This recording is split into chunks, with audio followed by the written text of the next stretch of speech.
Hello, everybody, and welcome to episode 31. Dude,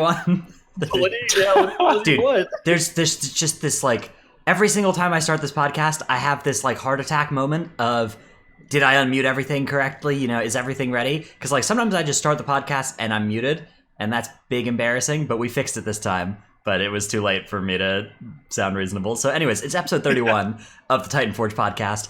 This week we'll be talking about Mechagon, Operation Mechagon Mythic Plus. We have some PTR testing and a lot of information to share that might help you in your first couple weeks avoid, super hard wiping to this dungeon, which would otherwise, and I'm sure will still happen. I'm sure this dungeon will still be the home of the hard wipe for a while.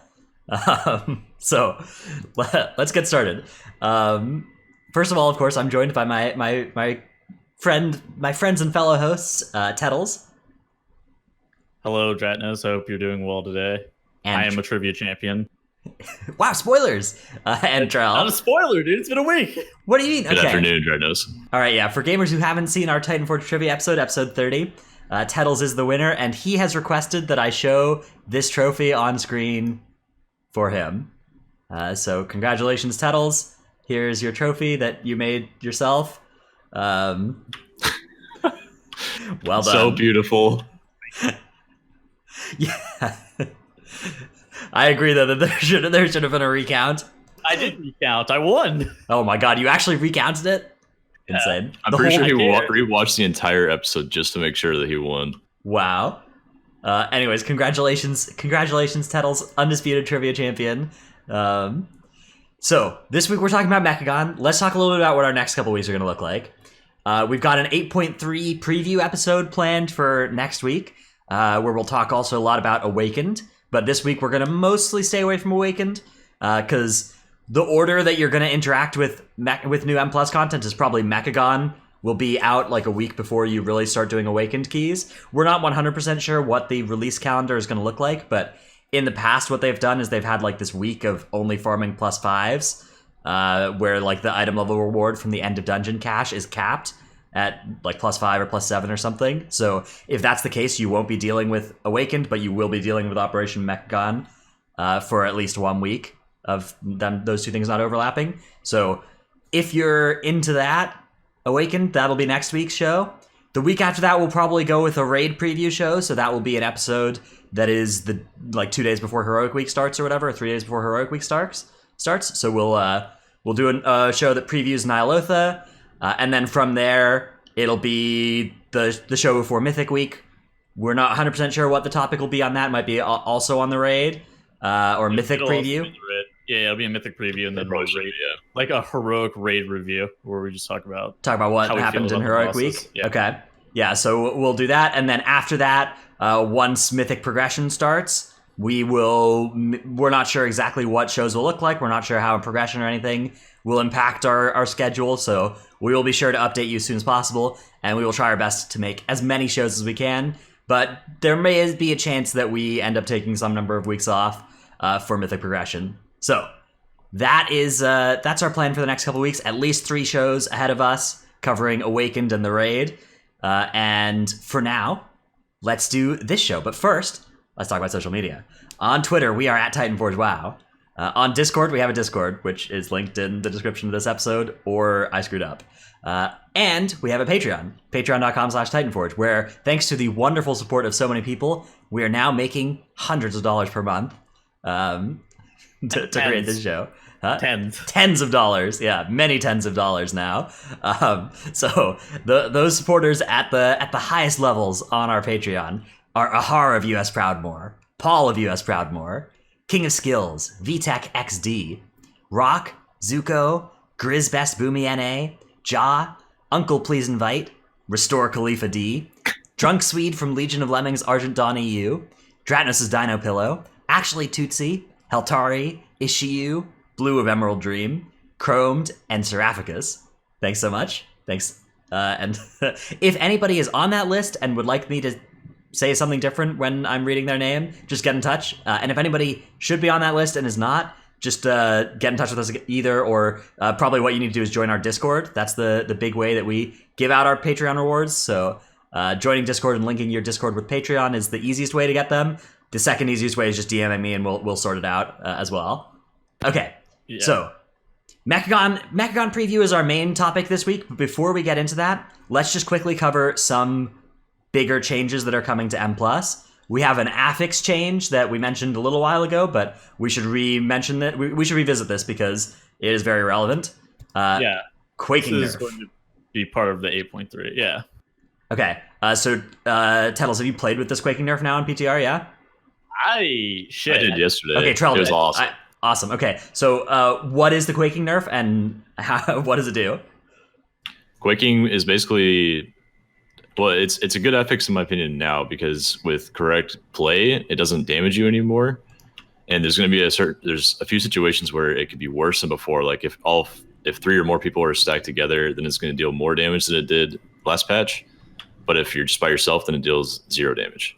So the big thing is that good counterplay makes it a great affix, in that it doesn't like randomly kill your tank anymore. Your ranged DPS still need to stop casting, unfortunately, but that's still the only unavoidable downside. Yeah, so this thing is going to go from being like the top damage source in a dungeon to like 10th or something overall, or lower. So this is fantastic. It's still going to be hard in like, if you're in a pug, I don't know, I see people worried that this will do more damage in like lower keys, but I really, like, how often are you actually stacking 2 or more people on these things? Because every time you do this perfectly, it does no damage now. That's so good compared to what it used to be. Realistically, did you play it in Workshop at all? How is it on Cujo? I didn't play it in Workshop. I played it in Siege. But in Siege, like, I don't think I ever even took damage from any other player. I was able to avoid all quaking damage completely throughout the entire key, which felt so amazing. And the little things like being able to mount during quaking because it doesn't damage you anymore is so nice.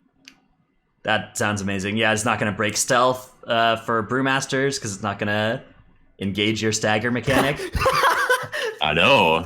That is it won't incredible. break me out of Shroud anymore. Yeah. Now I only have to worry about Null Barrier and Echoing Void. Wow. Echoing Void. Wow. Okay, Echoing Void, shout out the biggest nerf that any trait is about to get. Echoing Void in the next week is just going to get destroyed. It's going to get such a big nerf. For those of you who don't know, Echoing Void right now... 70%.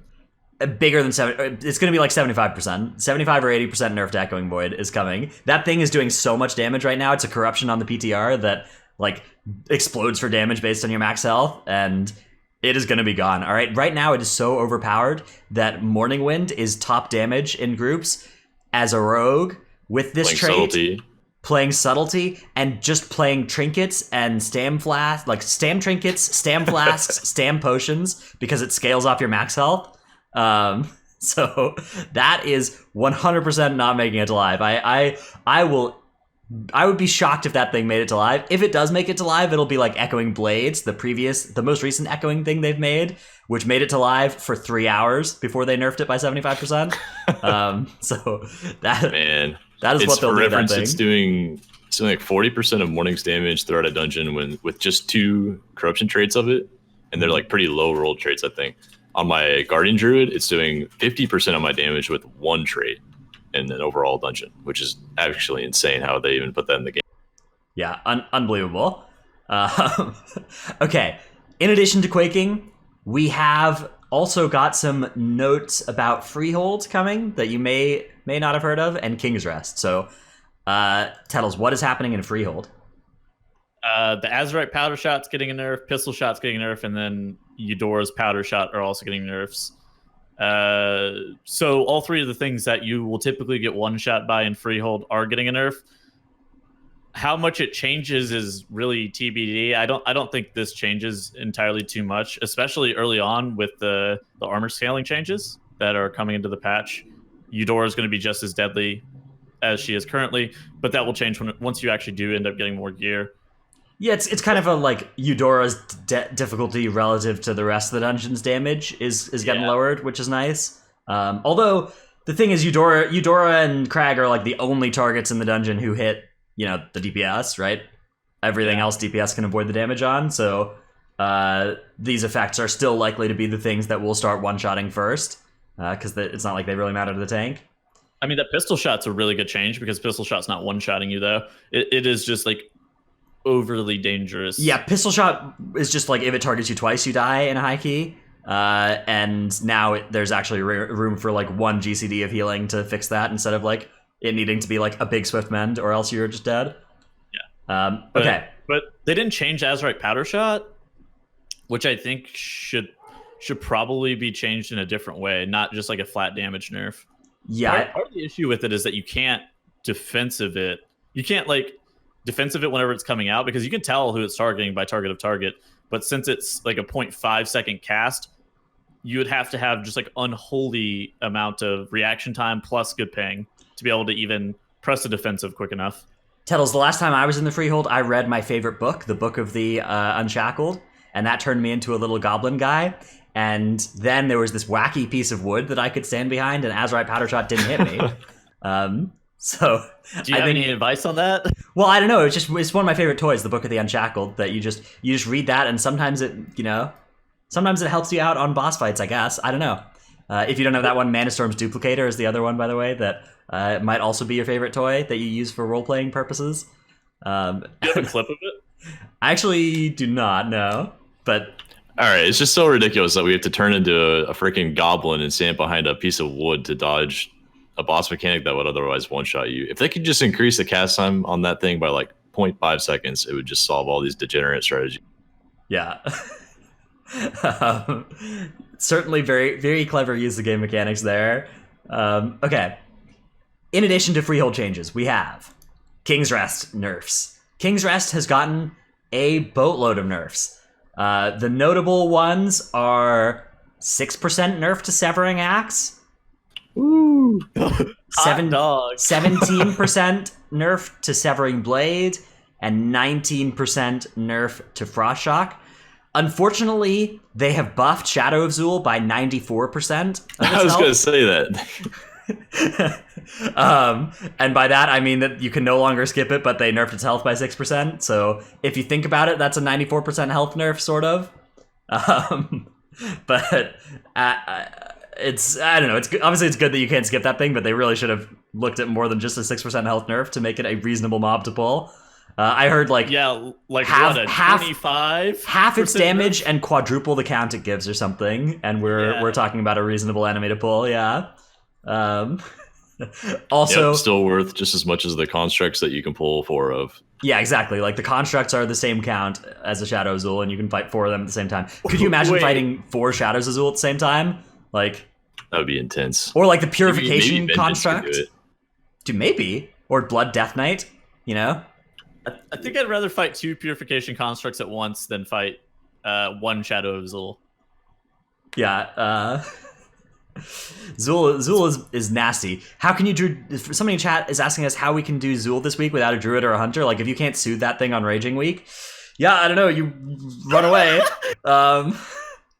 You have to have an extremely skilled tank player that knows how to completely drop the dot right as Zul hits 30% and keeps aggro for the rest while perfectly kiting him at his max range and not getting hit again. Yeah, that's the only strategy you can do. Without Soothe, yeah. I mean, yeah, if you're at a low enough key level that you don't need to defensive the top 70%, then you can like full defensive the bottom half 30%, but not reasonable. You drop it 5 key levels and try again. Yeah, drop it in 3 chests. Drop it to a +3 so you don't get raging. Is raging a +4 affix? Yeah, it is. Nice. Shit. Nice. Okay. So in aggregate, I think these nerfs are minor, but they've nerfed a lot of the correct abilities to nerf. They've just nerfed them by such a small amount that I fail to see this being like super impactful. We'll see though. We'll see what effect these nerfs end up having. Let's move on to our tip of the week segment. My tip of the week is that you should collect bonus roll coins now and start saving up. So at the time this podcast is being recorded and coming out, you should try and exit this reset with 1 bonus roll if your plan is to have maximum bonus rolls for Ny'alotha. And then next week you'll exit with 3 bonus rolls. The week after that you'll exit with 5 bonus rolls and go into Heroic Week then with both 5 bonus rolls and the ability to buy 2 more. So that is the optimal way to have max bonus rolls for the new raid. Trell, what is your tip of the week? Before I say my tip of the week, I just wanted to include that Dradnos wrote in his tip of the week on our notes, yeet, yeet, get them coins, LMAO. All right. My tip of the week is everyone should stock up on like 20 to 30 Lightfoot potions on all their characters, probably for the 8.3 opening quest line. That quest line is really long and mostly indoors. And I've definitely used like 20 Lightfoots on my alts trying to get through it on PTR. So would you say you get them Lightfoots, Lamau? No, I do not say that. I don't know. I think that's basically his tip of the week, man. I think it's a good tip though. Lightfoots, or I think Invisbots as well, can be used for good effect through some of those scenarios too. So stocking up on both of those kind of effects, they're good for M+, but they will also speed up your questing. Tettles, you have 2 clips of the week listed here. Yes. Okay, we'll start off with this one from Waycrest Manor here. Perfect. Waycrest Manor, titled No Dude. Let's take a look at the screen here. Okay. Yeah, so there's an interesting predicament So going on. familiar. I Trial. feel like I can use this one. I don't remember this one. Oh. Do you want to explain to us why you this one. shift out of bear form and get meleeed by the boss, by the way? God damn it. All right. So I'm I dead. try to get the boss in the first fire. It disappears moments before. No, dude. Then I go to the next fire. And at this point, I'm about to get one shot anyway. And it disappears, of course. I go to the third fire. It also disappears. Okay. But I was banking on that fire hitting the boss, and I was going to cast Wild Growth because it was going to be a lot of damage. And so either way, I was going to die, and so I shifted out to cast Wild Growth. Yeah, No bear, by the way. that was I mean, like, that's a timeless story, right? Doing that in the fires disappearing right as you try and bring the Soulbound Goliath into them. As a Man, tank. all 3 in a row, though. That was As a DPS player, it looks No easy, counter. right? It's like, oh yeah, just look for the new ones to spawn. But like, man, when you're tanking this thing, you were just like trying to figure out if you're about to die and what you need to do to not die the whole way through. So you don't actually know which fires are the new ones necessarily. Okay, we have another clip of the week Audio. here. This one. Audio. Okay, this one needs audio. All right, let's listen. Let's listen in.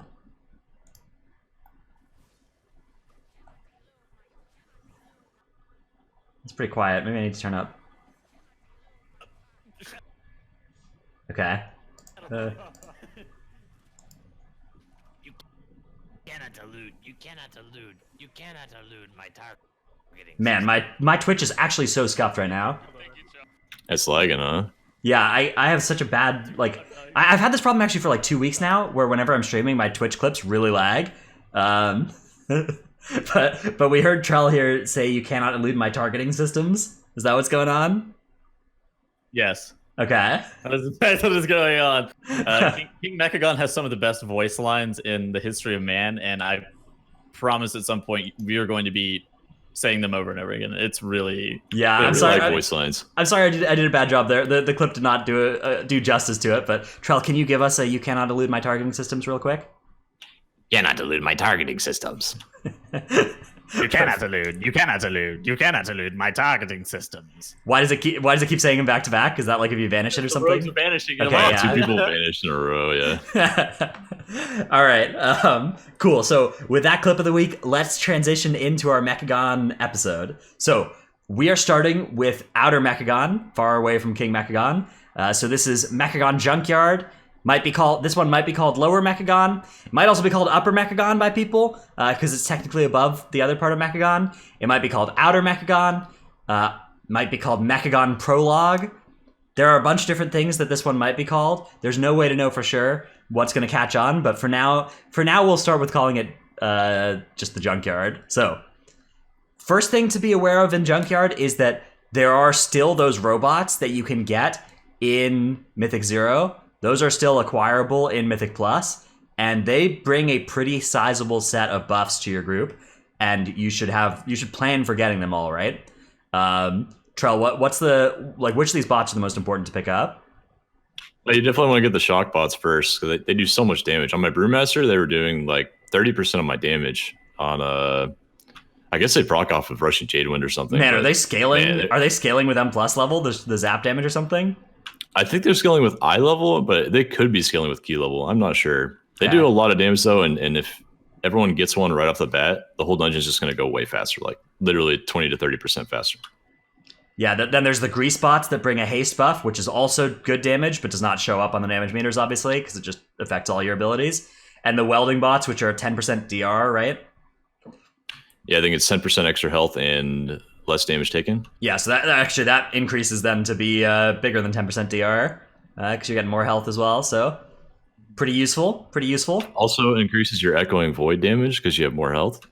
True. Stop talking. So with Echoing Void in the state it's in right now, that might be the biggest DPS increase bot, actually. That's sick. True. So as of right now, there are not these bot locations in MDT, but they should be in there soon. Is the thought from Nagi, right? Well, Mechagon isn't even in MDT. Right, but in the PTR version of it or whatever. Or is that not even in? Is there no PTR MDT? There's Okay. no PTR version I looked yet. earlier and I could not see one. No. I wanted to use it on the show, but you'll just remember the mob names we say and then go and look for it yourself in the runs. Yeah. We'll maybe revisit this at some point or like tweet a map of these. So if that's something you're interested in, when we get one, we'll maybe tweet a map. Yeah, I've been watching him stream, like developing it. He's also developed like these Awakened portals that you can drop in portals and out portals as well for Awakened, which will be pretty nice. Yeah, he's that guy's genius, but he's working on MDT. I think he's trying to get it so that this time it's like ready before, like because last time he had to do Race for World first in the middle of when it would be Awakening coding season or Beguiling coding season. Right. And then he just coded in the Beguiling mobs like right as the MDI started. Yeah. MDT is the best add-on ever, by the way. Everyone should download it. If you ever want to do one Mythic Plus dungeon in your life, even if you're a healer, get MDT. It's really nice. Mm-hmm. It's a big difference maker for sure. And if you don't have MDT, you're gonna get flamed in any reasonable group. Okay. For sure. So let's talk about the main things that are going on in Junkyard. The biggest thing about Mechagon Junkyard is that there's just a bunch of trash, right? It's just so much trash all throughout the dungeon. You do have to figure out which enemies are the best ones to pull for count and which are the most problematic. Let's start off by talking about the most problematic ones and the ways to play against them. So the first one we have on the list here is the Weaponized Crawler. What does this thing do?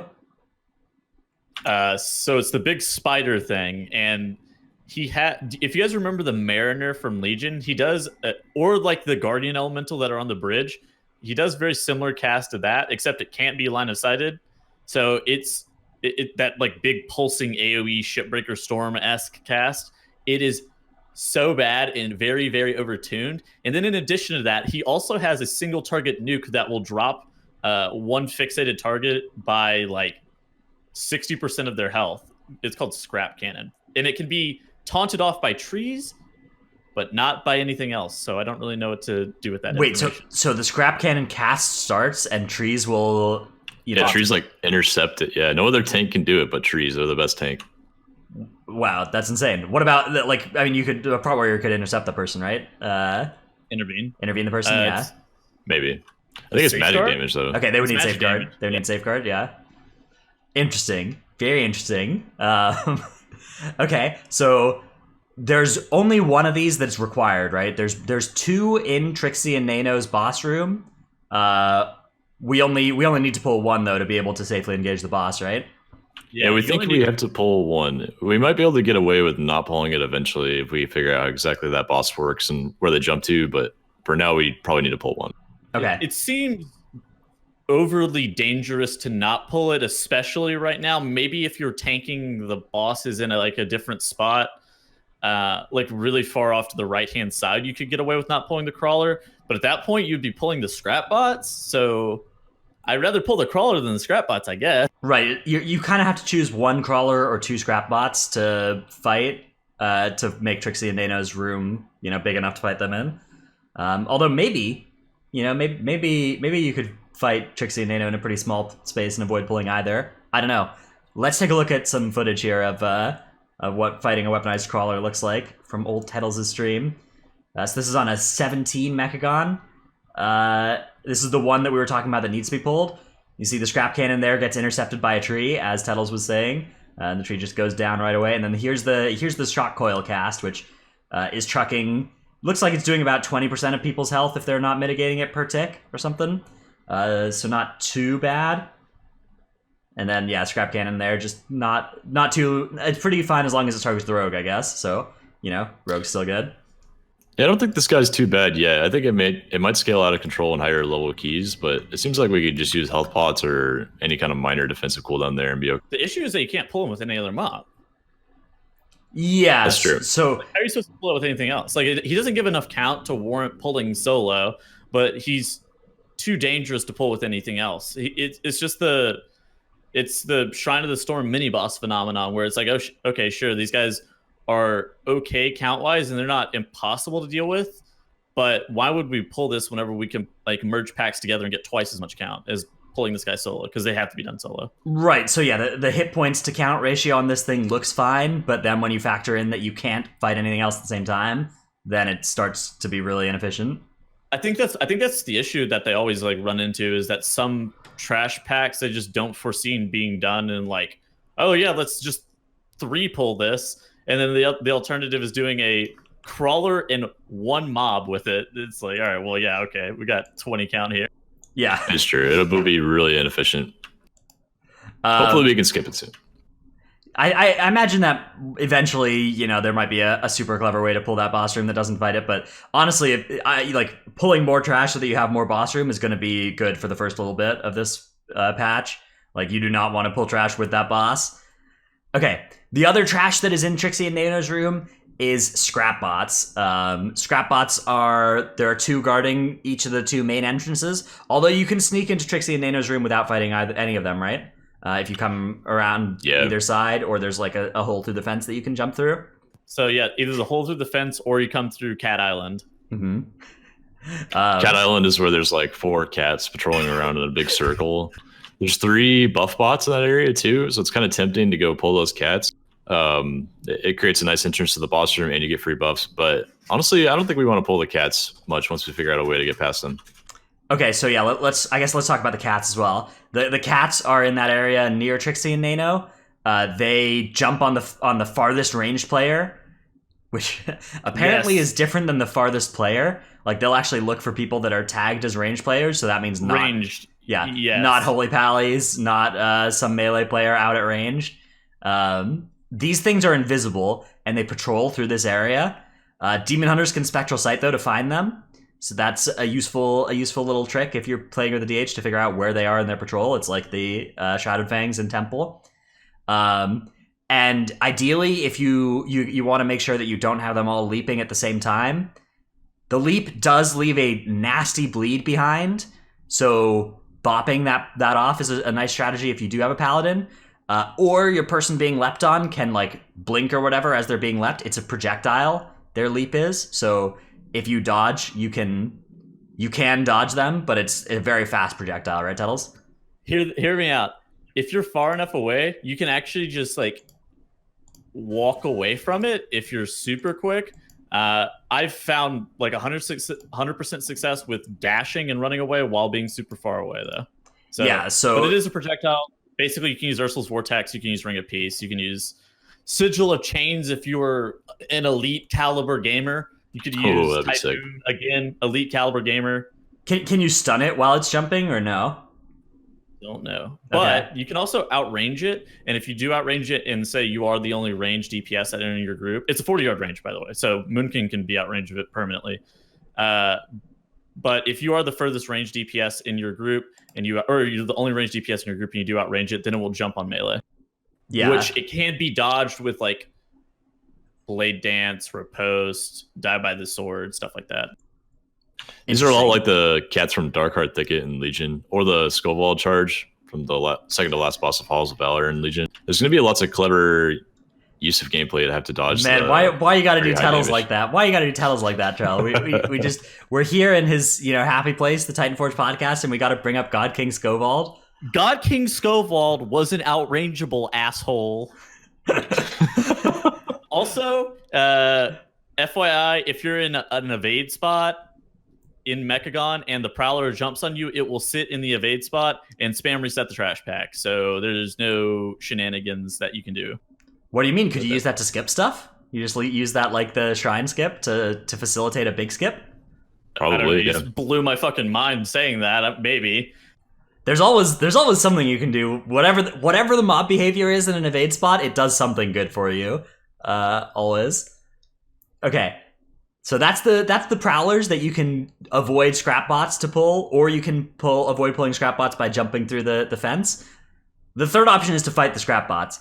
Scrap bots are nasty for a couple of reasons. They're kind of slow and inefficient and tough to pull with other stuff, and they drop this exhaust, which is like a smoke bomb effect. And they do a gyro scrap blade storm thing that makes it so you can't really walk near them while they're doing that. That'll be big one shots in Mythic Plus, I think. Maybe not big one shots, but big damn if you end up tanking that for more than a tick or two. Okay, so don't pull the scrap bots. Like under no circumstances do you pull them. Yeah, scrap bots are bad. They're some of the worst mobs, and you can't do them with anything else. And they're actually liable to kill your melee at any given time. This clip right here shows the scrap bots with the bullies and the grinders. And the grinder is the one that randomly fixates players. Kind of sucks, but it is what it is. And then the bully has an anti-kite mechanic in the form of a spell called Headbutt. Yeah. So. And this scrap bot is basically unavoidable, right? The one scrap bot in King Goblin that was avoidable. I don't know what we were doing pulling it. It's off to like the left side. It is avoidable though. Interesting. The bullies a lot of them are required because there's two of them right in front of the King Goblin Walk there. So they're good to know about. I think the headbutt is parryable and dodgeable. So when the tank has to kite for necrotic or anything, pop that if you have it as a melee. They have a 15-second cast or so called Enrage that you can kick. Like any one melee cooldown kick can handle it per mob. And honestly, I think we're going to pull those with the boss at some point. 2 bullies with the boss. Yeah, Gobamak also has that robot that he spawns too that can kill the grinders, but it won't kill the bully. Ooh, that's cool. Yeah. So whenever the robot Gobamak during does the boss his fight. AoE, There's 5 things that you can drop your debuff on during the King Gobamak boss fight. One of those is the spinning robot, and that's the thing that'll kill the grinders outside of the encounter as well. Dude, so what if the strat for this dungeon is you start pulling the whole Trog area and you just keep mass rooting a pile of grinders and you just bring them to the boss and eventually let the mass root drop and kill like 30 grinders with the spinny thing? Mass root very good in this dungeon, by the way. Yeah, true. Yeah, it could be a really good strategy, honestly. Round them all up, keep them there, and then release them when the robots spawn. Yeah, just collect your free count. Dungeon's pretty weird. What is it? 36-minute timer, I think. Yep, 36-minute dungeon, which is average time, right? That's it's not as short as a tall at 30 and not as long as King's Retro Shrine at 42. Right in the middle of those two extremes. Pretty fair pretty fair dungeon timer, I think, for this 4-boss dungeon, but there's a lot of trash. I think if you are able to merge trash packs better, then the dungeon timer would be pretty free. But as it currently stands, 36 feels fairly tight. This timer is going to feel tight while we're learning it, but when we are double pulling and we're only pulling efficient trash in a couple months, it's going to be, I think, totally reasonable timer. I think so too, honestly. I think it'll be a good dungeon once we all figure it out. I don't think it'll be a good dungeon. I think it'll be playable. Man, I like this kind of open floor plan. Even with there's hard trash with options of what you can pull. I much prefer that to like not hard trash, but you can't have options like Temple. I hate just like running in a straight line through Temple, and like there's like a couple of points to be creative in your Temple route, but really not much. I mean, it feels very, very BFA-esque, where some shit's just like impossible to pull, like literally impossible to pull, and then there's some stuff that's like okay, like those prowlers, they do such insane damage that I would hard advise to not pull them if you can really avoid it. Like we've been pulling it, but like Trell was saying, if you can avoid it, please. Like there's a lot of mobs that are dangerous to pull, and there's a lot of packs that just like cannot be merged. We have found one pack in the whole dungeon that can be merged with another pack. All right, so let's take a look at the scrap hounds near the start of the dungeon. These are true sight enemies, right? So that's something to watch out for. Is that sneaking around in Mechagon Junkyard is a little bit of a pain because of these scrap hounds. And the big thing they do is an ability called Bork. What is Bork? Bork is a very hard to see frontal cone.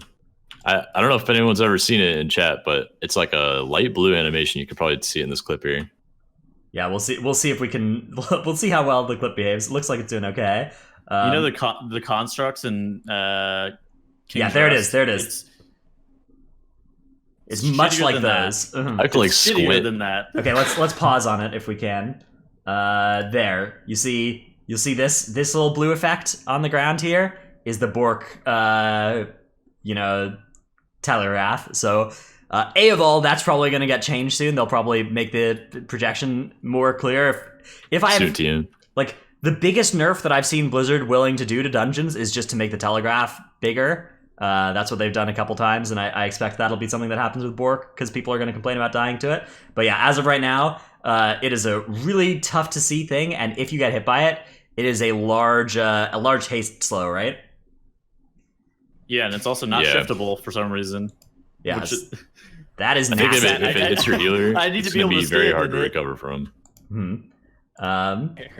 Oops. Okay. So that's the Scrap Hounds. What do you think about pulling this thing? Like, this is something that we are going to pull, right? We're going to pull Scrap Hounds, or do you think we skip them all?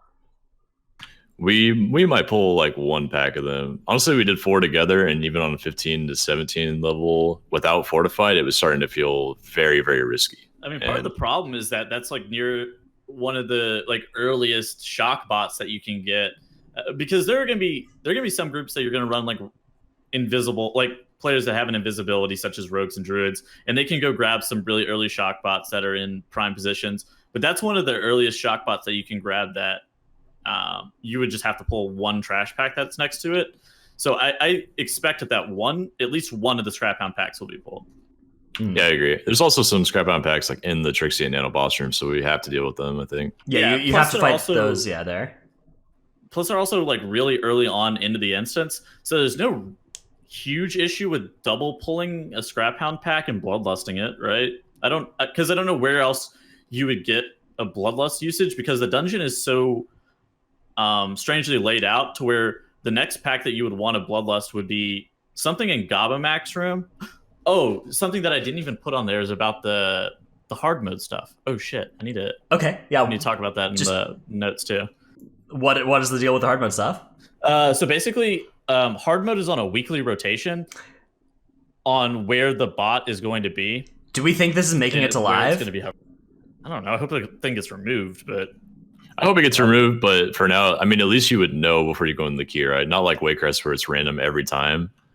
Like this week, you just know you can't go to Gunker first. You have to choose either Trixie and Nano or King Gabamok first. Right, because there's no benefit to doing hard mode, so you just need to kill one of the other bosses to disable it. Mm-hmm. That makes sense. Okay.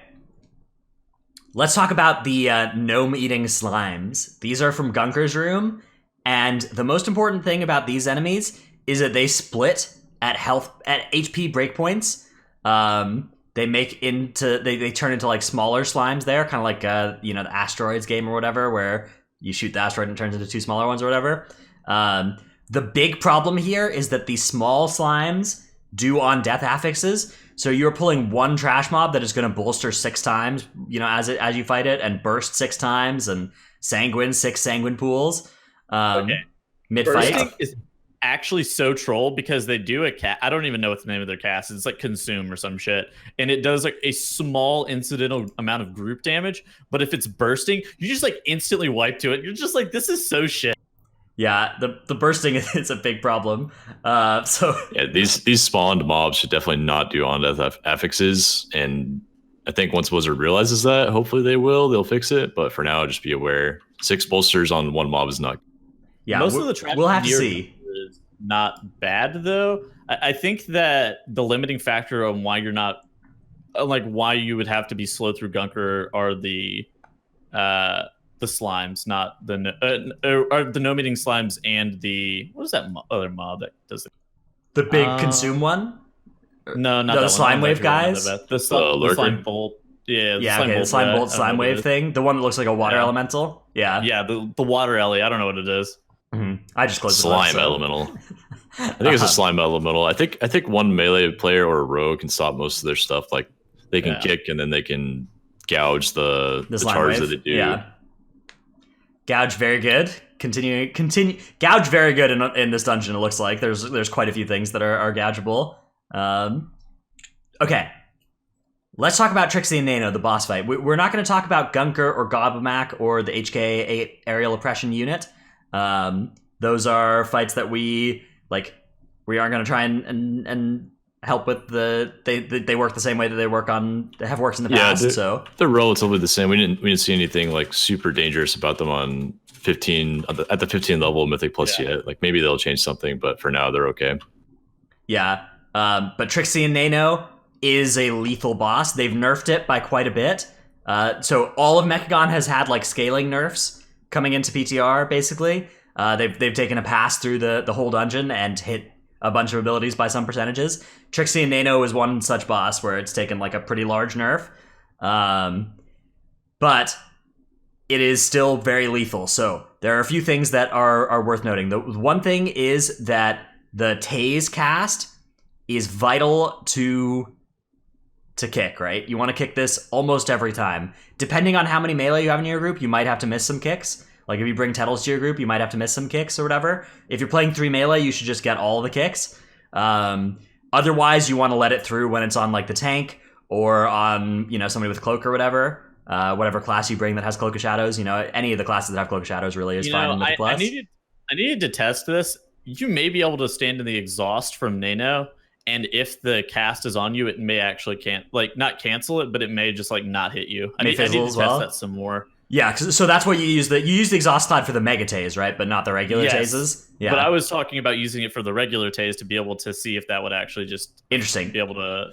Maybe we pull one of the scrap bots to have more smoke bombs to hide in. Wow, that's an MDI strat. I can't believe you're leaking. That works. Hold on, let's get to the MDI strats in a second. Yeah, you have to not kill Trixie first, right? You kill Trixie first and the other boss at 80%, you're gonna wipe, because when one of these bosses dies, the other gets empowered and their autos start like cleaving the raid for their whole damage or something. So those two bosses need to die within a couple seconds of each other in Mythic Plus and High Keys, or you're gonna wipe. And the big thing as well that I think people have not necessarily been aware of is the guy Nano. He has or is it Trixie? I don't actually remember which one the guy is. It's Nano. Okay, we'll wipe your group. Yeah, Nano has a Bolt Buster ability that is this frontal that does not have a projection for. This ability is very, very likely to kill people in pugs. Like if you're not aware of how Bolt Buster works, it's going to kill you. So this is just like, make sure you have an alert for it. And if you see Nano casting Bolt Buster, he's going to kill anybody in front of him in like 2 seconds. So well, that only happens once Trixie is dead, right? No, it happens throughout the fight. Whenever Nano gets off his motorcycle, so it starts happening like 30 seconds into the fight, right? Okay. But it's only dangerous. Dashing around. But it's only dangerous once Trixie dies. No, okay. It's dangerous all the time. Yeah, it's gonna like kill random people who get hit by it. Never mind. Okay, shit. Yeah. He'll get off his motorcycle Tuttles, and then he'll like run over to the tank and then start casting his Bolt Buster, which you can sidestep as a tank, so no one has to get hit by it. And if you just face it away from your in M0, it's like a 60% hit right now. So in M plus, it's going to be murdering.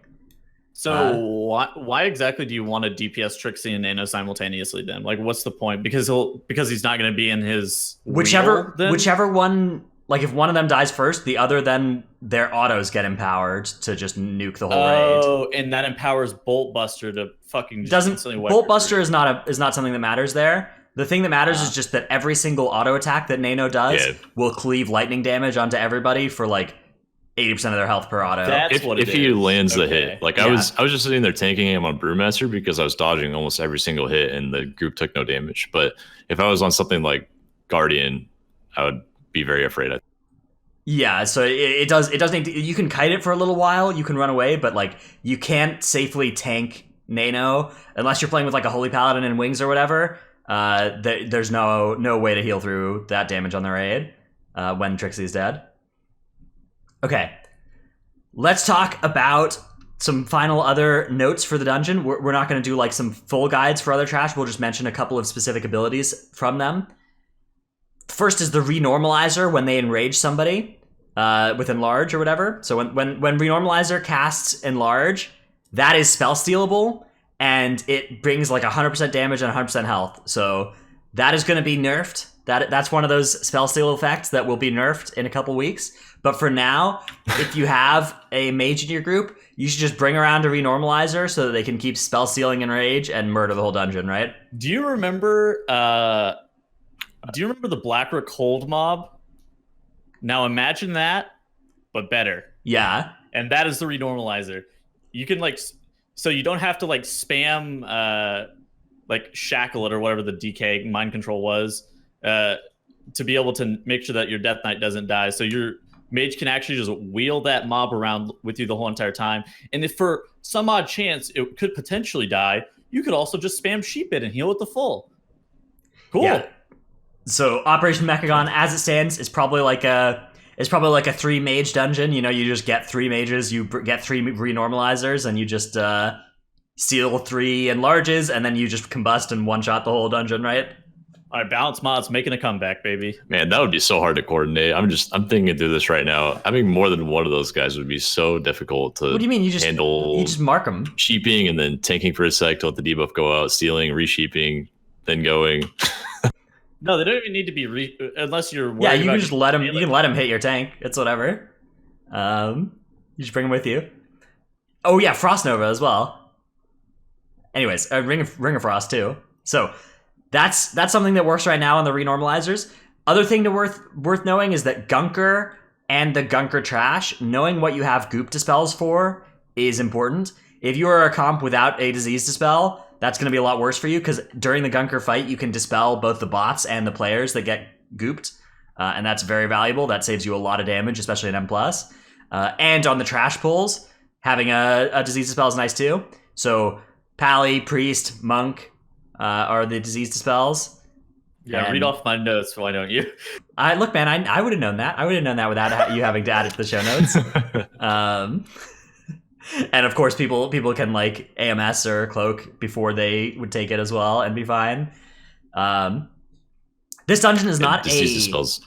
There's pretty nice quality of life, but I don't think they're required by any means. They're just nice to have for those mistakes. Yeah, man. I think one is good. Like on Gunker, dispelling the bots instead of having to walk around and kill them. That's pretty big, I think. I think Gunker, a dispel for the bots is. I don't say mandatory. I think it's fairly important, because if you had to kill the bot, you would actually be in such a bad spot. Mm-hmm. Because not only are you sacrificing a significant amount of damage to be able to kill the goop, but then the robot is stunned for a little while and not cleaning up the area around the boss.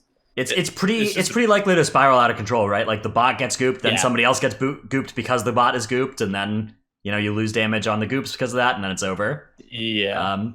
And also, I guess another good note: Gunker, the middle of him, even while he's spawning, will goop you instantly.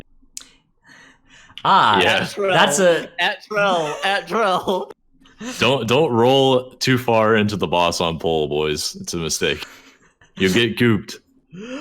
All right, we have Anodized Coil Bearers in this dungeon too. This is trash that basically never gets pulled in Mythic 0, right? Because it's kind of out of the way. But in Mythic Plus, these look like the best count that you can get in the dungeon in terms of difficulty. So here's the Anodized Coil Bearers area. It's kind of in the area just off to the right of the path before the last boss of Junkyard. And what these mobs, what do they do? Anything important? The Coil Bearers are probably the easiest mobs in the whole dungeon. They're great. I think they're going to be a good count. I don't think they're the ones that put the bleed out, but they do cast the it's the magic damage AoE that's interruptible, and then all they do other than that is auto attack. I'm pretty sure. So you just kite them around and get free count. And all the mobs next to them are just really good pulls. Like that screenshot there, you can see all the normalizers and troopers. Yeah, troopers. Those are all very good mobs to pull. Like you could pull 3 packs together. It's probably the only place in the whole dungeon that you can triple pull right off the bat without much practice. So I plan on getting a lot of count there if you can. Troopers do the bleed according to Morning, and the bleed, I think what is it, like 15 or 20 seconds, but it doesn't go on nearest target, so you can just run around and kite it off. That's nice. That is a welcome change of pace. It's very unique for these dungeons these days. Okay.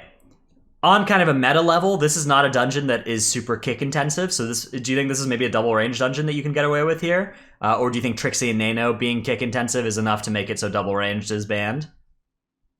I think the dots that Trixie and Nana put out so far aren't the worst. And if you let a few go out, it's fine with proper cooldowns. Or maybe if we even use the smoke bombs correctly, maybe we just avoid them entirely with 2 range. Who knows? Maybe range is better because they can step into the smoke bomb. I think being selective with who it goes on, though, is the most important thing. Yeah, just making sure you don't kick it when it's on the tank. Yeah. Agreed, yeah. Yeah. I think this could be a double range dungeon, though, for sure. Yeah, because then you could maybe do like big pulls with where you kill stuff fast enough. I don't know. Okay. Let's talk about, so just in general, when you've got an open dungeon like this, we are going to be for the next couple months in sort of experiment mode and iteration mode on our route. Let's talk about what that looks like. So when you're looking at a big wide open dungeon like this, what's kind of the philosophy, Trell, with making the route? So once I get MDT for Mechagon and Nagi's all finished sorting out what the mobs do and how much count they give and where they're located and all that, you always want to select the required mobs first in a route. So you go to King Gabamok and select the 2 bullies and all the trash nearby that would likely pull during the boss fight, because you're going to have to do those mobs. You want to select all the Awakened mini bosses. They all give 4 count. We think they might give 6 count on teaming. I don't know if that was ever confirmed. Something like that happened in Upper Mechagon, though, on teaming. That's so weird. Dude, I think it may actually just be like that the whole entire time. That was so weird, though. Yeah. Yeah. So once you finish looking at the required mobs for the dungeon, you got the MDT, and you'll see you have like 60% count already from required mobs. And then you want to pull the most efficient trash after that and like put them in the path you want to go toward in the dungeon. So let's say you kill Gunker and you know you're going to want to go toward Trixie and Nano. You can do this triple pull up here on the screen on the way there. That's a really good stop, and you can get more buff bots in the way and all that. So just designing a route like that with those 2 things in mind is good. Yeah, and in Mechagon in particular, getting those bots as early as possible, the most important ones, is going to be something that will be a characteristic of the final routes. But while we're getting started, we're going to be iterating on that, right? We'll be figuring that out as we go along. Okay, overall thoughts on Mechagon Junkyard Titles. What's your kind of top line takeaway on what Junkyard is like? Glad it's open concept. It does feel very, very BFA-esque, where some mobs are just like wildly more difficult, and I don't want to say not pullable because they're definitely pullable, but they're wildly more difficult, and they don't give very good count relative to being able to pull it into any other trash. It just feels very BFA-esque in that regard. Like all the trash is obnoxious. BFA. Yeah. I think the first like couple of weeks, people are going to suffer and have very, very bad runs in this dungeon. But once you actually get a very good grasp of what can be pulled and what should be pulled, you'll be okay. I know the first couple of times we did Junkyard, we were in there for like 55 minutes on this dungeon. It was like, holy shit, get me out. Yeah. But then after like the 5th or 6th run, we started timing it. You were testing it on 15, right, and stuff when you were doing these? Which is equivalent of a 19.5 on live, which we're more than capable of doing. But right, that would be fairly easy for you with like no big affixes. Yeah, we're not even playing affixes, and it's still not the absolute easiest thing. But granted, the strategies we're using are not that great. So I think as more strategies come out, it will get easier. But very BFA-esque in that regard. It looks like this is going to be a dungeon that gets played a lot at +5 during like +5 week, right? So you're going to get a lot of like kind of free practice on this thing, because everybody's going to want to do these dungeons for the Mechagon rings, and there's going to be that week where you don't farm higher than +5s probably. So that is going to be a time to like kind of practice all these things, I guess. I'm in a weird spot where I think I want to advise people to avoid this dungeon like really on difficulty. Yeah, just because like people are going to suck ass at this dungeon super early. If you give it 2 or 3 weeks, people will be significantly better. It's true. I actually really like the dungeon, though, and I think once the general population gets used to it, they'll kind of see it as a freehold eventually, maybe later in the path. It's so open, and with the not even mentioned yet options that the Awakened Affix gives you, where you can just pop up anywhere in the dungeon out of the portals. It's so nice to just like go around and kill any mob you want. I don't feel like it's freehold. I feel like it's more a Taldazar without any Sarad snaps. That's the optimist versus pessimist way of looking at the dungeon, huh? I don't know. I mean, like it's open concept, and it's like some parts of it are really fun, but then some parts of it just suck ass. Okay, so let's talk now about part 2 of Mechagon. Inner Mechagon, upper Mechagon, Mechagon 2. Workshop. Mechagon Workshop. So this is a kind of the exact opposite of Mechagon Junkyard. Instead of there being a bunch of trash and an open floor plan, we are now looking at a very linear path with very little trash and a lot of bosses, right? Kind of the upper Karazhan to outer Mechagon's lower Karazhan, or lower Mechagon's lower Karazhan, or whatever. First thing you're gonna do when you encounter this dungeon is there's a trash pull before the first boss. That's the Rocket Tonks and Strider Tonks. What is important about this trash pull? Is this going to be something that kills you more? Yes. We did it on Fortified yesterday, and we all instantly died. But that's because we missed a kick, and it was easily avoidable. So there's 2 kicks to get right off the bat. The 2 bomb tonks cast detonate, I think. You need to kick that, or else people are going to die. And then the other thing is you want to stack on the mobs at first, because their own rocket barrage will kill themselves. Just like the last boss of Freehold. Yeah. That's very cool. I did not know that. So that trash pull then, fairly easy if you do that. And then you're going to encounter the Tussle Tonks, which is the first boss. This is a boss that has received, I think the Platinum Pummeler has received an 85% base health nerf or something from live to PTR. Yes. Yeah. That is in fact correct. He has received an 85% health nerf. Which is good, because otherwise this thing would scale up to like a 7-hour boss fight in Mythic Plus. I don't know, you run into this spot in live where the Platinum Pummeler is alive and you have 2 minutes to kill it. That would get way worse than M+. Beyond that, though, there are a couple of... So basically the cadence of this fight is that most of the group is DPSing the tank, and the Pummeler is being kited around by your group's tank into the hammer things. In the meantime, the tank is going to be casting maximum thrust and charging at the threat target that they have. Ideally, this can be the tank, but in practice, your tank is not generating threat on this thing. So it's likely to be other members of your group, unless your tank is like somehow making it so that they can do some damage and get threat, or you have a bunch of tricks or something. Or they can taunt. Healing aggro can do it too. Right? It should just be the DPS person, though, that does the most damage to this taunt. It's probably going to be a DPS player with threat on it, unless your tank has Crucible or is a prop paladin that can just keep tanking from range pretty easily. Like I spam taunt on it, and I barely hold threat while using all my Crucible charges on it as a brewmat, so I can foresee lots of...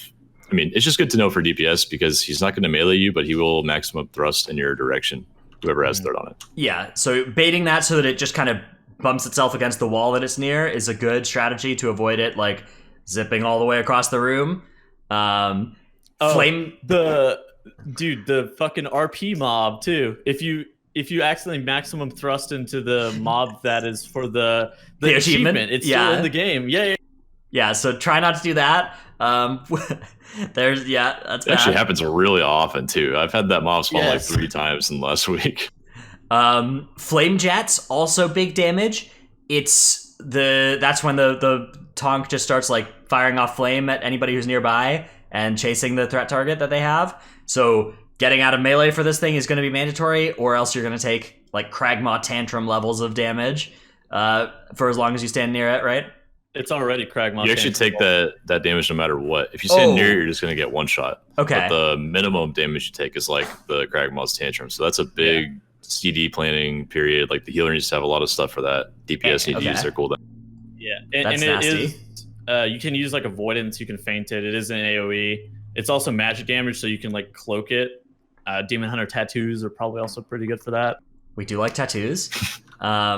So for the most part, though, you're just killing that tank while your group's tank moves the... Dude, I'm saying the word tank so many times. This sucks. You're killing the tonk while your tank moves the pummeler around the room. Then, obviously the tank is trying to keep threat on the tonk, but sometimes it goes bad. What exactly is a tonk? Well... it's what you do if you're trying to name your tank, but you can't thonk very well. You make it a tonk instead. I'm a tonk. Yeah. Okay. Before the encounter starts, it's also good to make sure that whoever is closest to the tonk is aiming it well, because it will immediately maximum thrust the person closest to it. So you want to make sure that is baited like right up against the wall and not at the RP mob. So do that. And then, yeah, the fight is the same as it is on Mythic 0. Okay. That boss dies. We go into the trash before Cujo. And this is waste processing units, junkyard dogs, and the slimes on death explosion. Trell, what does the waste processing unit do? These things are they're a big robot with a big hitbox that like to just shuffle around the tank. So everyone needs to be really careful in the group about where these frontals actually land. Because a lot of times they'll just flip around and frontal toward your DPS, even though they're supposed to do it at the tank because their hitboxes are too big. I think you can outrange their hit as a tank, but I get hit by the first part of their frontal quite often. I feel like it just targets you until it finally goes off. And they also have a circle around them called, what was that called? Process waste or some shit. I don't know what it's actually called. They drill into the ground. They do a circle around them. They drill into the ground. Yeah, that's exactly what it is. They drill into the ground and anybody nearby. Yeah. They can also be stunned and CC'd, which is surprising because mobs that look like that normally aren't able to, like the extractors in Motherlode, just like can't be CC'd, but for some reason the drill processing units can. They very much look like lieutenant mobs, and they are very much not. Yeah. The junkyard dogs do a high magic damage dot to random people, so careful of those. The main those thing dogs do quite a lot of damage. Actually, I think that's a big point to use CDs around as a healer. Is if there's junkyard dogs in the pool, like especially 2, you probably want to use a lot of CDs. Wait, and are they actually dangerous?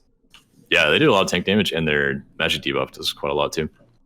And then the slimes do an on-death explosion that is going to murder people in pugs and stuff, but it is notably line of sightable. So in Mythic Plus, there are these pillars that you can find all throughout the room, and you can just pull these slimes next to one of the pillars, and everybody else in your group can go on the other side of the pillar, and you're not going to die to the slime explosion then. So that is the big strat for these. This is a bad pillar. Okay, so yeah, I was about to use the bad pillar.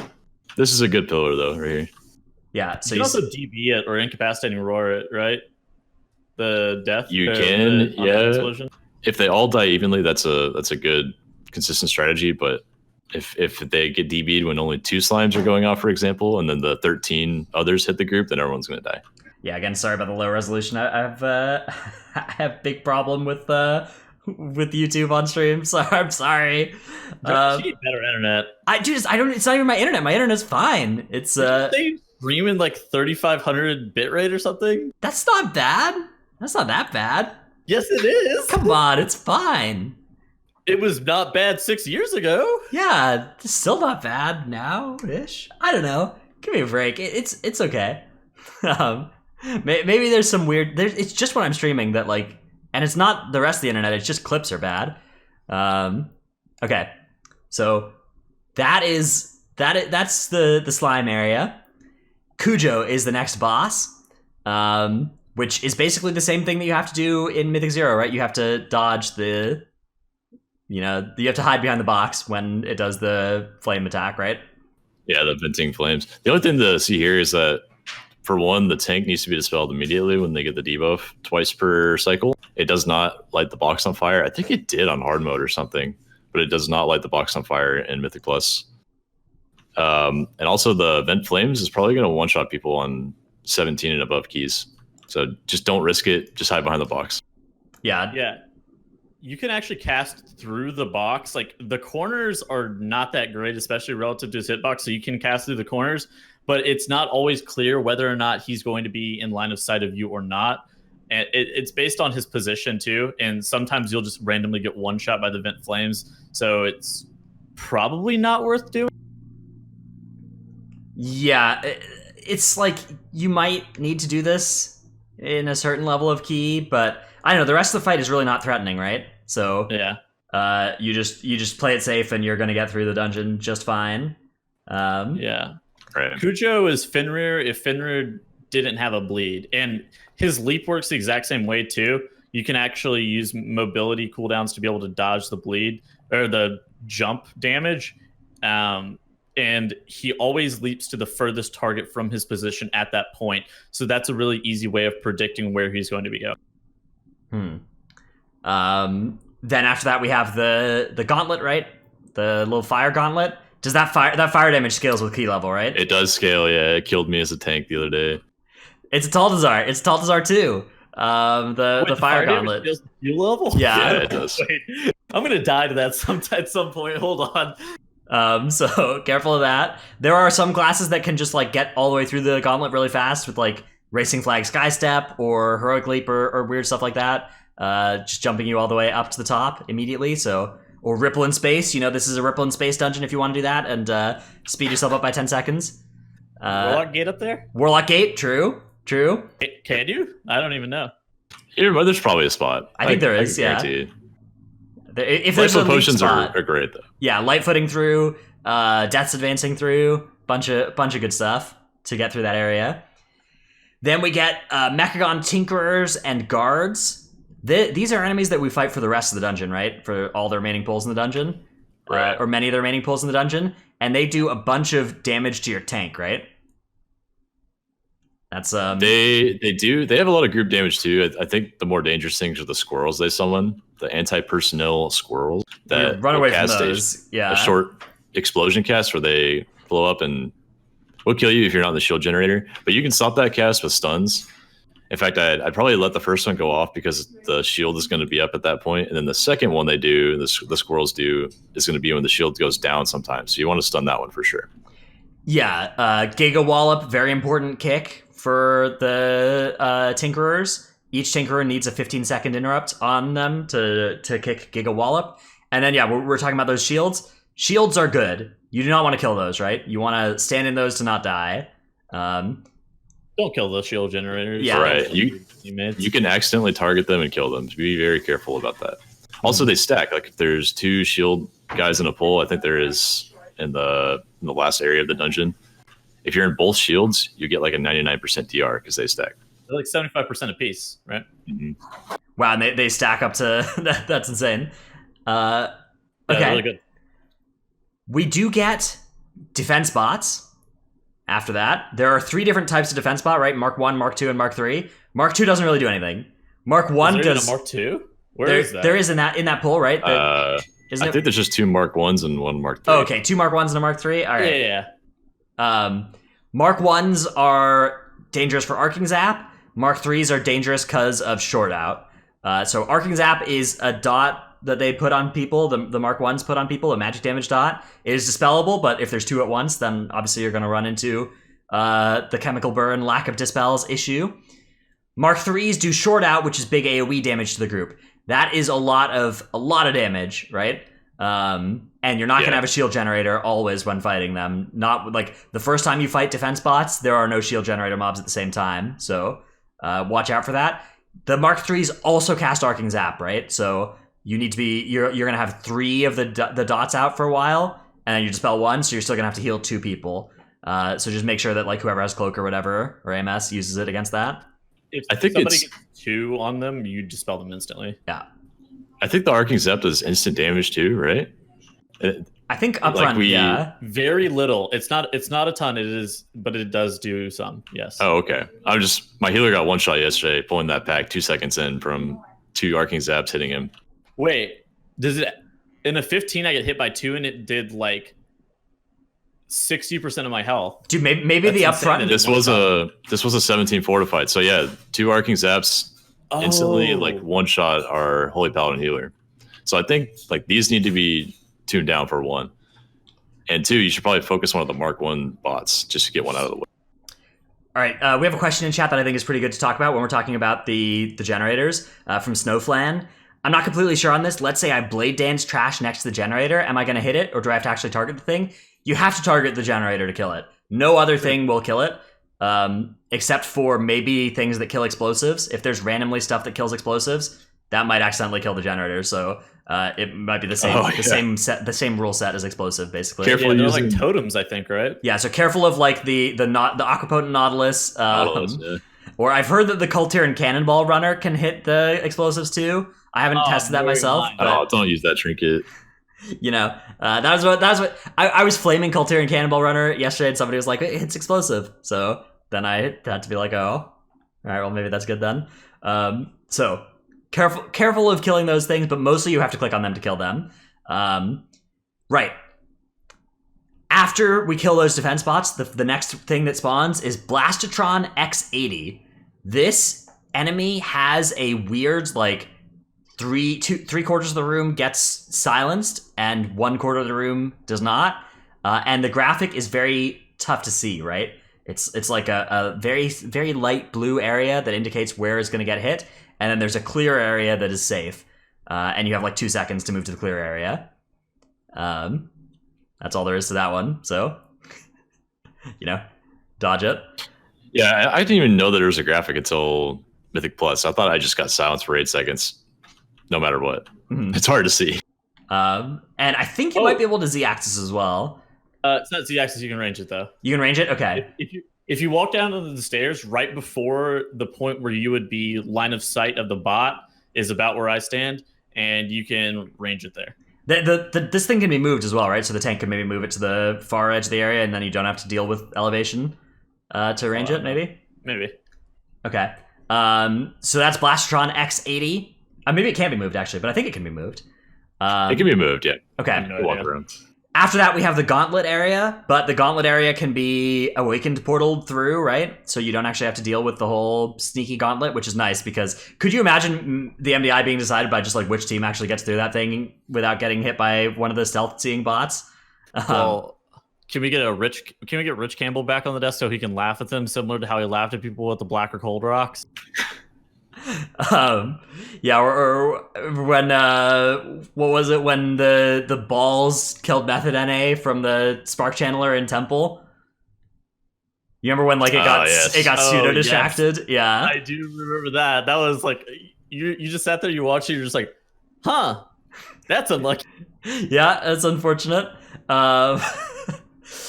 Beyond that, though, there's really not too much going on with the rest of the trash pulls. They're all the same trash that we already mentioned. So just, I guess there's those 2 weird mobs after Machinist's Garden, right? The robots that do the silencing pulse. Just make sure you don't get hit by that silencing pulse thing. Yeah, you want to pull those together. I didn't mention those in the show notes just because they're not too dangerous. You just sidestep the frontal and dodge the rockets. That's it. Oh, Machinist's Garden is pretty spooky, though. Basically, everything will drop you incredibly low if you hit by any incidental damage. But this is like a very well-designed fight because I love everything this so is much. avoidable. Yeah, I love this fight. This might be my favorite fight of BFA, actually. BFA Dungeons. I agree. My favorite part about this fight is, okay, if you have done this on M0, you might not have run into this, but the flame cannons, the hidden flame cannons, or sorry, the plant turrets. First of all, those are stunnable, but second of all, those do a lot of damage and they need to be killed. When they get killed, then their body like starts to spawn oil, and then the next time that gets hit by a hidden flame cannon, it turns into like a volcano that launches more projectiles in the area. So the longer the fight goes on, the more of these volcanoes are going to be out, and it just gets more and more hectic. But it's all fully dodgeable. I would try to recommend not being a caster that has to have like a 4-second cast time or anything on this fight, because you do have to do quite a lot of dodging. But if you're a melee, this fight is just a beautiful dance. So I'm channeling Font. F you. yeah, Good luck. Tettles is bark skinning and channeling Font and taking 3 stacks of hidden flame cannon. So be ready, healers. Prepare your iron barks or your blessing of sacrifice or your life cocoons for old TTB Tettles. He needs it badly. I think everyone in the group should probably emphasize hidden flame cannon. If you get the dot at all on 15, you're probably gonna die. Let's be honest. It is nasty. And being a caster, this fight is not going to be that fun if you're a caster. That's going to be much more. Although Tettle said he liked it, and he's a caster, so I don't know. I like the fight. I think the fight is good. I mean, in terms of like dealing damage, it's almost whatever. The room doesn't get to a point where you're just like, holy shit, I have to move 100% of the time. This is a shame. But I mean, it's not that great, I guess. Yeah, just casters and windwalkers are going to have to be aware before they, plant themselves for their caster rotation. Whirling Dragon Punch. Yeah, Whirling Dragon Punch is going to murder windwalkers 100% in here. You're going to Whirling Dragon Punch, and you're just going to land in like a fire and a saw. There's no counterplay. Okay. After this boss fight, which again on High Tyrannical there's going to be like 7 volcanoes or whatever at the end, and that's going to be a real hectic bit. We get to King Mechagon. There's a bunch of trash before King Mechagon, of which there's an obelisk near there, so you can choose what to fight from that. Okay. In your route, right? So, in general, pulling everything inside of Mechagon except for the 5-pack in front of King Mechagon, is well advised. Don't pull the 5-pack in front of King Mechagon. Pull everything else in the whole entire instant. Yeah. King Mechagon kind of double scales Tyrannical because there's the 2 boss enemies, right? 3. Even 3. the actual gnome at the end has over 1 million health. Okay, that's still not bad. But yeah, 3. It's a long fight just due to the high base combined health that they all 3 of them have. Phase 1, Gigazap is not too lethal, right? This is the Gigazap that does not project onto the ground. So just make sure that people aren't getting cleaved with this. Make sure whoever has it does not aim it on top of anybody else, and you're going to be fine in phase 1. And then beyond that, it's a free phase, right? I Correct. don't think his takeoff like zap thing scales dungeon. Like I don't think it scales. Maybe you're just eluding his targeting systems. If you do elude his targeting systems correctly, it doesn't do very much damage currently. But if you stand near the beam in melee, it pretty much one-shots you. I don't know if that's intended or not. It actually seems intended to me. That seems intended. Honestly, I like that. I like how that works. Yeah. Then in phase 2, the targeting systems suddenly become much harder to elude. Gigazap becomes massive damage. But in phase 2, it's AoE still, so it's feintable, it is vanishable, it's cloakable. So all sorts of classes have different buttons that they can press against this. You know, if you bring a class that has feint, or a class that has cloak, or a class that has vanish, any of those classes can work against against Gigazap. So any of those classes. What if you get 100-0 by the Gigazap? Then what? Yeah. So if you for some reason select one of the 11 classes that doesn't have those buttons, that's not true. There are a bunch of classes that have, like, you know, feign death, or Netherwalk, or meta immunity, even all work against this thing. So Bear form. Yeah, there are options in other classes, but if you've selected, say, you know, a healing priest, for instance, then you're going to be in danger. You're going to be in serious jeopardy of just getting one shot by Gigazap right now. Hold on, I think Power Word Shield may be sick, but maybe just like have your legendary cloak from Legion in your bags. Just like look at it longingly as you die and be like, man, I could be alive right now. Bring out the Titan guards. We're going in. Yeah. The short story of this boss is that Gigazap in phase 2 is very overtuned. It's actually one-shotting people on 17 with heroic eye level for the new race. It needs to be nerfed, but in the meantime, have a plan to survive it somehow. Yeah, Night Elf priests are great for this, of course, but every other race priest, big problem. But Shadow Meld, Shadow Meld OP. Goblin priest is I guess the race that everybody plays it on in Horde, right? Because that's the only way that you can get a movement ability on that class. Yeah. Magneto Arm. I don't know if this is Magneto Arm. Magneto Arm is... Magneto sounds cooler. One thing about it is that it will be thrown at the farthest person, right, from the boss. And then as it sucks people in, it does bigger damage to the people that are closer to it, right? So you want to bait this thing far away from the group, and then make sure that, like, don't just be lazy and get sucked into it. Like, you may have been used from Restless Cabal of, like, not caring how much the Void Relic sucked you in on Restless Cabal. That is not how this thing works on King Mechagon. On King Mechagon, you care about staying far away from the magnet. Or else you're gonna die. Yeah, you will actually just get one shot if you get close to it. Mm-hmm. And then if you want to give people a heart attack, just say like hard mode 4 or whatever, and pretend that you're calling out hard mode callouts in Mythic Plus. For the first couple of weeks, that might correctly give people a nice little heart attack, like calling out quaking or whatever when it's not quaking week. Also claim world first in PTR keys. That's also yes, that's a big piece of advice we have for you on the Titanforge podcast. Is if there's any remotely reasonable way or unreasonable way to put world first in your YouTube video title, just do it. You know, go for it, and you'll get more clicks. That's the Tunnel's approved strategy. Dude, yeah, whatever. He did it as a joke. Yeah. We've been memeing him. Trell just went with new affix on his title in caps, but Tunnel's went with world first. So, you know, you gotta respect the hustle at least. Speaking of our YouTubes, both Tunnels and I uploaded runs from our Mechagon runs where we did teaming Tyrannical on both 15s, and we timed them. So if you want to learn strategies or just general good pulls, some of those are probably good to know about if you want to watch our video. Yeah, watching this, like, it's going to be like in a couple months, those are going to be useless videos to watch, right? Because it's going to be like watching the first Ataldazars or whatever, when people just like ran down the middle and pulled the middle pack, and we're like, oh, this is fun. But for learning right now, it's a really good tool. It's not like you're saying this is the route or anything, right? It's just that like, right. This is that's us experimenting, learning the things. So yeah, it's a good learning tool. YouTube, just search Tettles or Trell, like the same names that you see below their faces on YouTube, and you'll find their YouTube channels. And that's where you can find these runs. You doing okay there, Tettles? Great, thanks.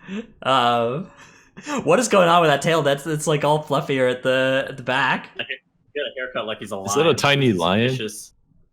That's a cute kitty. Bert.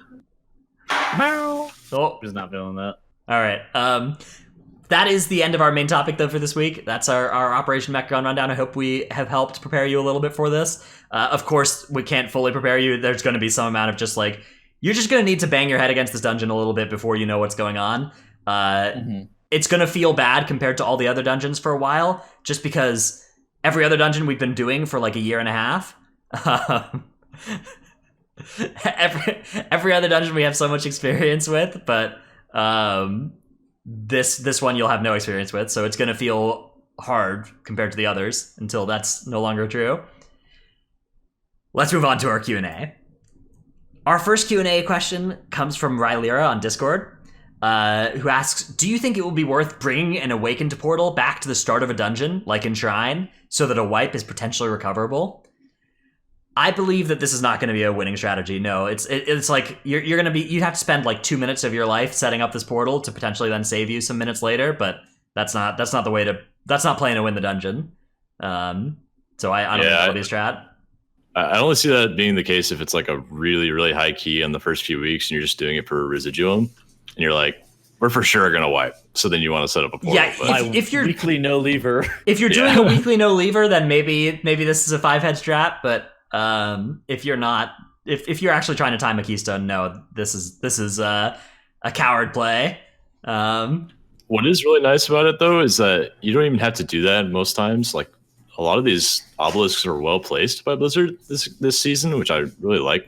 They're right before like a common really long death skip like Motherload. They put the obelisks in the same spot as the Void Touched emissaries, and so it turns out that that's a really good spot to not have to fight things. Very, very good design, actually. I like almost all of the obelisk positions. Ryaub from Discord asks, which dungeons from past expansions would you like to see as Mythic Plus if Blizzard made it possible? Tettles, you're up first. Honestly, I am the least equipped to be able to answer this one. I defer to Dratnus. Trell, you're up first. Oh, man. Well, I mean, I don't know any of the past dungeons either anymore. Give me like Iron Docks. I hear that a lot. Iron Docks. Wailing Caverns. You know, that could be fun. Mythic Plus Wailing Caverns. Ivajar back. I'd love that. Yeah. What would set that one too? Yeah, Black Morass was my favorite meme suggestion. You know that one? Just wait, isn't that the one with the Crocs? Yeah. Is it a swamp? It's in the swamp where it just the enemies are on a timer and it's like Violet Hold, but dude, that dungeon all those dungeons would be so fucking bad. Yeah. Oh, Blackrock, dude, could you imagine Blackrock depths? Like upper Blackrock depths, medium Blackrock depths, lower Blackrock depths, and like 7 more Blackrock depths M pluses if they actually split it into reasonably sized dungeons. I didn't know I wanted to play Classic of this much. Mm-hmm. All 9 dungeons from Mists of Pandaria from Gapezilla is the suggestion. I think that would be pretty popular, yeah. I mean, they were challenge mode. They were designed for challenge modes as well, so they would work pretty well into M+. I don't think know if they would scale like damage-wise that well, but yeah, they would need some maybe numbers work. But well, currently every BFA dungeon needs numbers work. Honestly, that's true, right? Like, I mean, who's scaling well? Who is Blizzard to care about that sort of? That's a minor concern for a dungeon. Oh yeah, Scholomance. I like that. I like Scholomance and Stratham. Actually, I think those would be cool. Those are mop dungeons though, right? I guess they'd be spooky, but fun. Yeah. Shadowfang Keep. Scarlet Monastery. Dude, you just go into Scarlet Monastery and you put in your like. I guess there are different portals, so you wouldn't need a different keystone for the same place.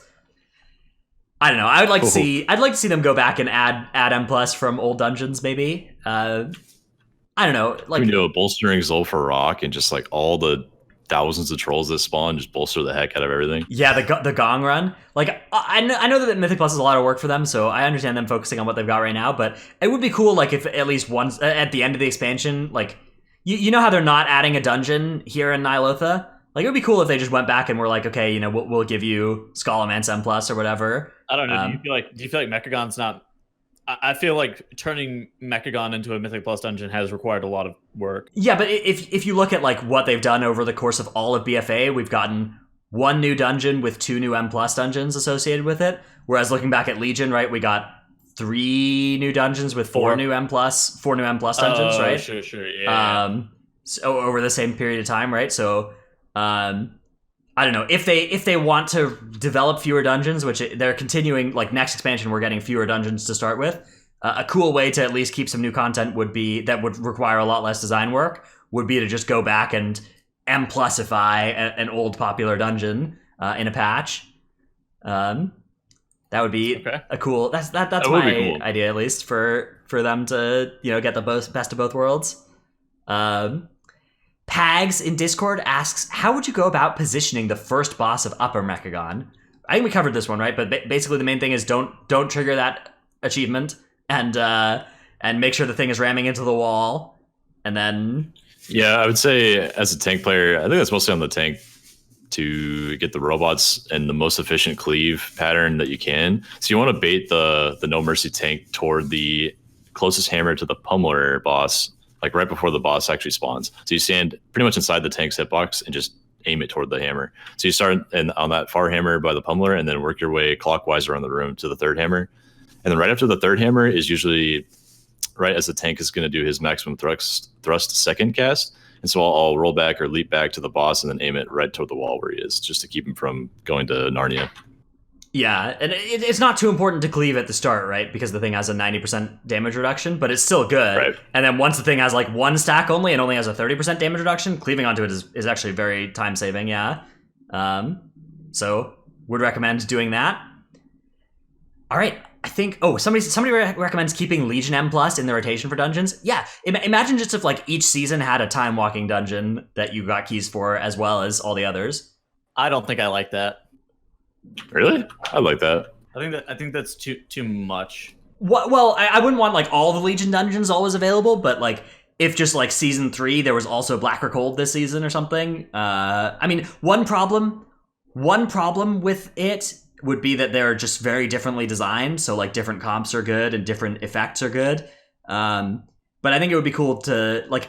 I don't think you want to have like 30 different M plus dungeons in rotation ever, but if there was just like they kept cycling in like one guest spot, I think that would do a good job of not being an overload of content and still keeping having like interesting old things recycled back in. I'm okay with them staying time walking. Fair enough. Well, there's not time walking for them, right? There's no time walking M plus yet. Yeah, you're just okay with them being gone forever, right? Which is fine. Like them being gone forever. The problem with it being gone forever, though, is that there's not like the content release schedule is just so slow, right? We're getting one addition to M plus for the whole expansion of dungeons, right? So, all right, but we got seasonal affixes, which it's more. I would almost argue that the seasonal affixes themselves should be more content than the Legion editions of dungeons. Man, seasonal affixes close dungeons, dude. That seasonal affixes is like just because they're dog shit doesn't mean that they shouldn't be something better. Man. Okay, I'm sorry. They're implemented poorly, but chat has alerted me that you look like a B tier supervillain with your cat like that. I agree. Yeah. All right. Wow. There's been some heater gamer tensions rising up here in the past couple minutes.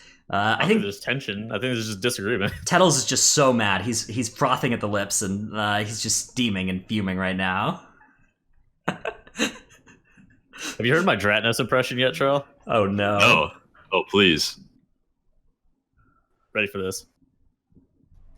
Hello, everybody. My name is Dratnos, and I come here today to bring you my top 5 tier list of my top 5 tier lists. And today we have the Enhancement Shaman.